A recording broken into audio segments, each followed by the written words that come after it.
Democratic State Representative and Chairman of the Texas House Democratic Caucus, Gene Wu of Houston. Thank you so much and welcome back to Eye on Politics. Thank you. Well, you're certainly in the political spotlight tonight, Tuesday night, when we're speaking hours after Governor Abbott filed a 29-page emergency petition with the Texas Supreme Court to remove you from office. So when you first saw this, what was your reaction? Were you surprised? I thought it couldn't be real, that this is just absolute insanity. I have very few words about how dumb this is. And so I know you issued a very big statement. The governor accused you of basically forfeiting and abandoning your office because you have left and you've led the other Democratic members as caucus chair to leave the state, break quorum, et cetera. So how do you respond to that? Are you abandoning your office?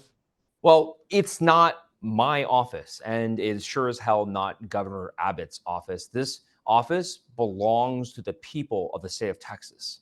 And I have taken an oath to defend those people and to protect them.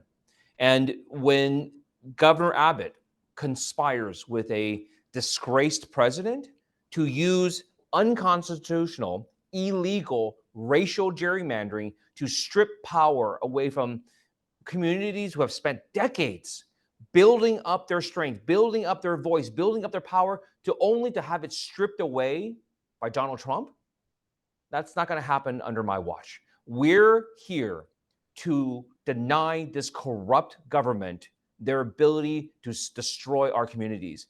I'm here defending my community and doing my job to the absolute best of my ability. And you brought up the congressional maps, which I want to get to in just a minute. But the governor also said in his news release today, he called you, quote, the ringleader of the derelict Democrats.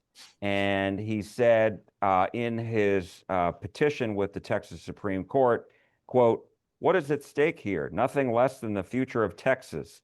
If a small fraction of recalcitrant lawmakers choose to run out the clock today, they can do so for any and every regular or special session, potentially bankrupting the state in an attempt to get their way. That means every state budget could be held hostage until the whims of a small fraction of legislators is satisfied. How do you respond to that?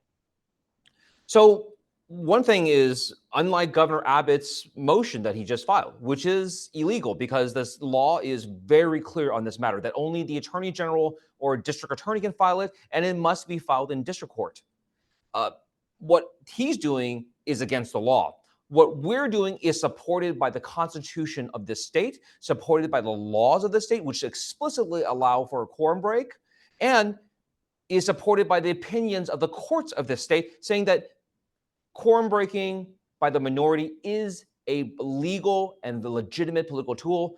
Not only that, the Attorney General himself wrote a recent opinion stating point blank that using the quorum break process is a legitimate means by the legislature, by people within the legislature. We're doing what we're supposed to do. We are using the only tool remaining to us because time and time again, we've tried to talk to the Republicans, tried to negotiate with the people on the other side, and time again, they have ignored us. They have ignored their own people. They have ignored the will of the people of the state of Texas. And because of that, because of this gross corruption, we had to do the only thing remaining to us. We had to use the only tool left, and that is to break quorum and deny this corruption any more power. And I know that the Texas Constitution allows for quorum breaking. It's in the Texas Constitution, but at the same time, it also allows for quorum enforcing. And the language is even basically saying that the Texas House and the Texas Senate have the authority to physically restrain members and bring them back to the Texas Capitol, those that are within the state of Texas. And so I'm wondering, are you going to be returning to the Texas Capitol by this next deadline that was set today by Speaker Dustin Burrows for Friday at 1 p.m.? So they can do whatever they want to do. In fact, the ball is really in their court. We have said that we are going to end this corrupt special session. We will make this known to the entire state to warn the people of what they're doing and how corrupt it is. So And you're what gonna, happens you're after gonna, that? What happens after that is up to them. so What you're happens gonna, after that is up to them to decide whether they want to continue this corruption or whether they will do what the people have asked them to do. That's not up to us. That's up to them. They're in charge of the state. The Republicans have been in charge of the state for 30 years, breaking it down piece by piece, making life miserable for everyone. They are responsible for that. They control everything. And what we're telling people is you don't have to accept that. You don't have to stand for that. If you are sick and tired of this, if you want to end the corruption, let's do it now.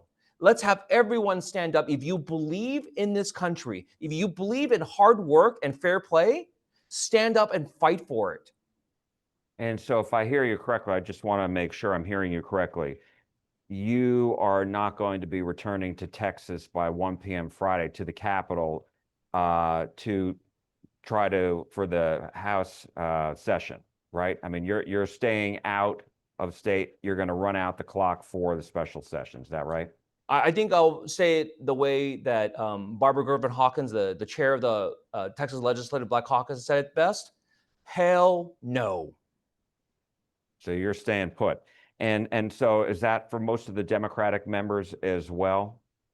Look, our members, we had long discussions about this prior to us leaving, prior to us breaking quorum. We are under no illusion about how dangerous this could be and what risk it holds for all of us.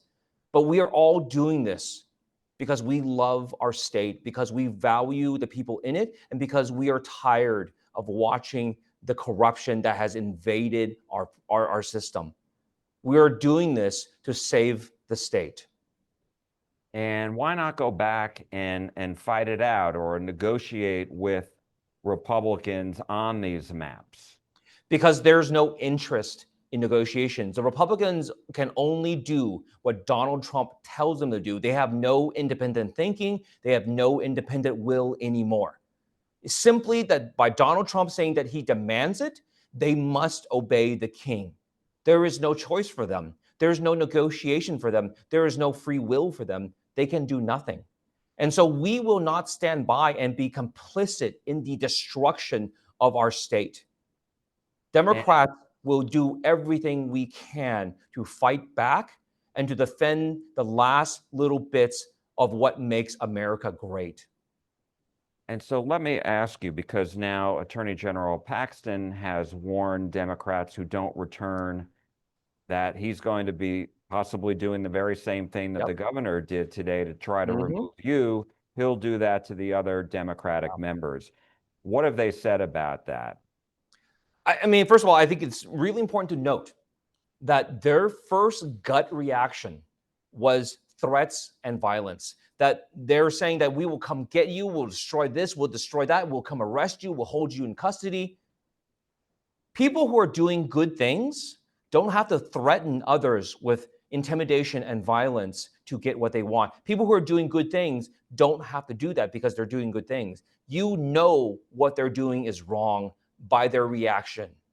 They know you know that what they're proposing is authoritarian, is fascist, is the kind of action that Americans fought against. We have spent lives to free people from dictatorships that do the exact same thing.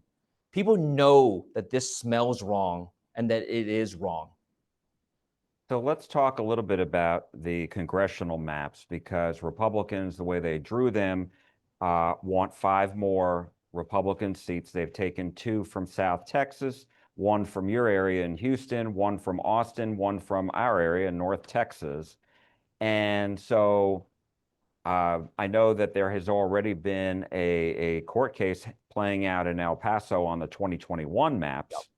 And so, are you going to be, I guess you can't really file legal action against these maps yet, or is that in the works? So we are going to take every avenue that is available to us to fight this, whether it's in the courts, whether it's in the legislature, whether it's in the public sphere. We're going to fight this. But remember this. Number one, since the Voting Rights Act was enacted, Texas has been in violation, intentionally racially discriminating against communities since the inception of the Voting Rights Act. Every single time, Texas has been found in direct violation. They were found in direct violation in 2021. We accused them of it. It went to court. We took evidence on it. We went to the courts. We're still waiting for that opinion. And what this is happening is, one of the things that's so egregious about this, they're not just redistricting and doing racial gerrymandering out of nothing. They're doing it on top of a map that is already illegal and racially gerrymandered to split up communities and to destroy them. Well, no court has found that just yet, but I mean, the back in the 2021 maps, obviously the legislature, what was different is all of the incumbents were protected. The Democrats were protected and the Republicans were protected. Now Republicans are going on offense to try to get 5 more seats. Yeah. And so I think, I do think it's interesting. Do you think going forward that there will be more redistricting, going forward? Is this the new trend now? Yeah, and I think the point that people need to understand is that this is not normal political shenanigans. This is not the normal kind of thing. This is endgame. This is the boss level. If they're able to do this, if the president of the United States can willy-nilly just go to any state and says, I demand more seats out of your state, and we do it without any regard to the Constitution, to the laws of this country, to the people of these communities. We don't care about Democrat and Republican balances. What we care about are these communities. We're saying we don't care who these communities vote for, but we want them kept together. We want them to retain the power that they have spent decades building. We're not about Democrats versus Republicans. What we're fighting for our communities to have the right to choose who they want, to have the right to speak up with power, to get actually what they need for their communities and not be silenced. This is their way of stealing their power and silencing them. And let me ask you one other question, or 2 other questions, and I appreciate your time. So in the Justice Department sent the state of Texas a letter, which obviously you've seen, saying that coalition districts that were drawn a long time ago, they cannot be just in perpetuity. And so I'm wondering, how do you respond to that? Because they've said, Texas used to have their maps pre-cleared by the Justice Department. The Supreme Court said that was no longer necessary. So how do you respond to that? It's all garbage, because that letter, while it was maybe an excuse for them to do something, during these hearings, we asked them to bring the author of this memo, explain what this means. And they said, well, their email bounced because they had an out of office message. And in 3 weeks, we couldn't contact anyone at the DOJ. No one could come. We couldn't, in all that time, we couldn't find somebody at the governor's office to have them explain, well, this is what the governor meant. Every time we redistrict, we know what we're doing, because after a census, we said the population has changed. We have to redistrict. This time, we're in the between 2 census. And in the middle of the decade, we ask, why are we here? What are we doing? No one knows. The Republicans all deny even knowing about the letter. We had to hand it to them. What this is a lie. What this is a fraud. They're trying to lie and cheat their way into staying in power because they know they're going to lose, because they are doing things that the American people hate.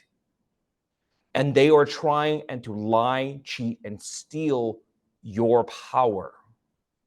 Don't let them.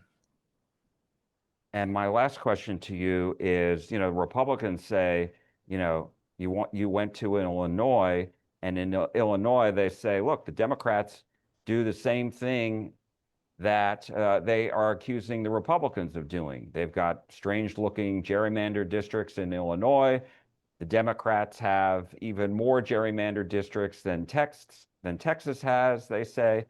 And so what do you say to Republicans who say, you're just hypocrites, because in Texas, it's, Republicans want to do the same thing that Democrats have done in Illinois and California and New York, et cetera? Yeah, so the reason this is a problem has been a problem is because Democrats have never responded in the past. Republicans have done this repeatedly in the past, over and over again. The last time this happened in Texas was 2003. The problem is every time the Republicans do this, Democrats have not responded to it and not done the same in response. And what we're saying is, if we allow Republicans to do this, if we allow Donald Trump to order this, once it starts, blue states will say, well, screw that, we're going to do it. And then everyone's going to do it every single time. What happens when we get a new president? Every new president is going to direct states to change the balance of power in their favor. That's not democracy. That's a monarchy. You're telling people who their leaders are, not letting the people tell you who their leaders are. That's not the American way. And we should stop this for Republicans and Democrats.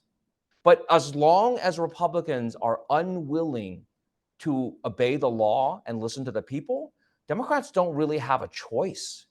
This is like people throwing nukes over. If they launch and you don't respond, the only thing they're going to do is launch more. And now what we're seeing is Democrats not doing it, but saying, if you launch any more at us, we will launch all of ours. I'm sorry that that's the way it is, but Democrats are done just being nice. We have to fight back because we're no longer fighting for us. We're no longer fighting for just Democrats. We're fighting for the American people. We're fighting for the American way of life. We're fighting for everyone who still believes that if you work hard and play by the rules, that you should win, that you should get ahead. We're fighting for those people. And we need people all around this country. I don't care who you are. I don't care if you're a Democrat or Republican or nothing at all. If you believe in America that still rewards hard work and fair play, we need you to stand up and join us now before it's too late. We need everyone to fight back and fight for the country that they believe in before it's too late. Democratic State Representative and Chairman of the Texas House Democratic Caucus, Gene Wu of Houston. Thank you so much. We appreciate it.